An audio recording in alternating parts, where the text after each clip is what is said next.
السلام علیکم ورحمۃ اللہ وبرکاتہ۔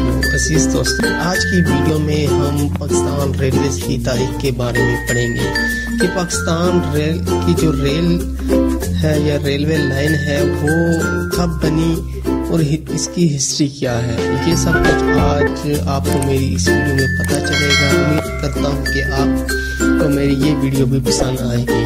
نئے آنے والے دوستوں سے التماس ہے کہ وہ میرے چینل کو لازمی سبسکرائب کریں اور ساتھ ہی بیل کے آئیکن پر لازمی کلک کریں تاکہ وہ میری آنے والی مزید ویڈیوز کو بر وقت حاصل کر سکیں۔ تو چلتے ہیں آج کی اس ویڈیو کی طرف۔ پاکستان ریلوے ایک حکومتی ادارہ ہے جو کہ آمد و رفت میں ایک اہم کردار ادا کر رہا ہے۔ مسافروں کی مسافت کو یا پھر سامان کی تسہیل۔ پاکستان ریلوے سب سے سستا ترین ذریعہ آمد و رفت ہے۔ یہ پاکستان کے دور دراز علاقوں کو آپس میں جوڑتا ہے اور خوبصورت مقامات کی سیر بھی کرواتا ہے۔ کراچی کی بندرگاہ بنانے کا کام سب سے پہلے سر ہیزی ایڈورڈ نے تجویز کیا۔ اس نے نہ صرف بندرگاہ بلکہ ریلوے کا راستہ بھی بنانے کی بھی ضرورت محسوس کی۔ یہ 1847 عیسوی کی بات ہے کہ جب سر ہیزی سندھ کے کمشنر بن کر آئے۔ اس وقت سندھ کو ممبئی سے ملا دیا گیا۔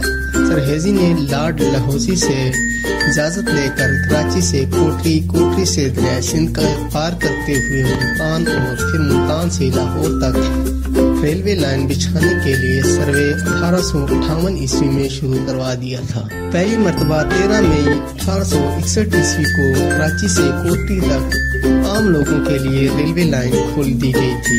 کراچی سے کیماڑی تک کے لیے ریلوے لائن 16 جون 1889 عیسوی کو شروع کی گئی اور پھر کیماڑی سے کوٹری تک 1879 عیسوی میں شروع ہوئی۔ اسی طرح کئی دوسری شاخیں پشاور سے کراچی، پشاور سے لاہور اور لاہور سے ملتان تک 19ویں صدی کے آخر تک 20ویں صدی کی پہلی چوتھائی میں بنائی گئی تھی۔ 1885 عیسوی میں ریلوے کی 4 شاخوں کو ملا کر ایک کمپنی سیکنڈ پنجاب اور دہلی ریلویز بنا دی گئی جسے انڈین سیکرٹری آف اسٹیٹ نے خرید لیا۔ 1886 عیسوی میں اس کا نام نارتھ ویسٹرن اسٹیٹ ریلویز رکھا گیا جس کو بعد میں نارتھ ویسٹرن ریلویز کے نام سے تبدیل کر دیا گیا۔ برصغیر کی تقسیم کے وقت نارتھ ویسٹرن ریلویز 1847 عیسوی میں راستے کو انڈیا لیونگ روٹ مائل ٹو پاکستان 5048 میں تبدیل کر دیا گیا۔ 1954 عیسوی میں ریلوے لائن کو مردان اور چارسدہ تک بڑھا دیا گیا۔ اسی طرح کوٹ ادو سے کشمور تک کی لائن کو 1969 عیسوی سے 1973 عیسوی کے درمیان عرصہ میں تعمیر کیا گیا۔ حال ہی میں حکومت نے ریلوے لائن کو کراچی سے لاہور ڈبل کرنے کا فیصلہ کیا جس کے نتیجے میں اب تک ملتان سے خانیوال اور خانیوال سے رائمنڈ تک کی لائن کو ڈبل کر دیا گیا ہے اور باقی کا کام بھی جاری ہے۔ آج کل کے دور میں اس میں بہت زیادہ جدت آ گئی ہے۔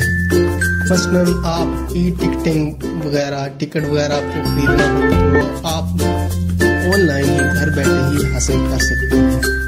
آئندہ بھی بہت زیادہ اس میں تبدیلیاں کی جا رہی ہیں کہ پاکستان کی ریلویز کو کیسے دنیا بھر میں اجاگر کیا جائے۔ امید کرتا ہوں کہ آپ کو میری یہ ہسٹری بھی پسند آئی ہوگی۔ مزید ویڈیوز کے لیے دیکھتے رہیے Pasha T V. Next video تک کے لیے اجازت دیں۔ اللہ حافظ۔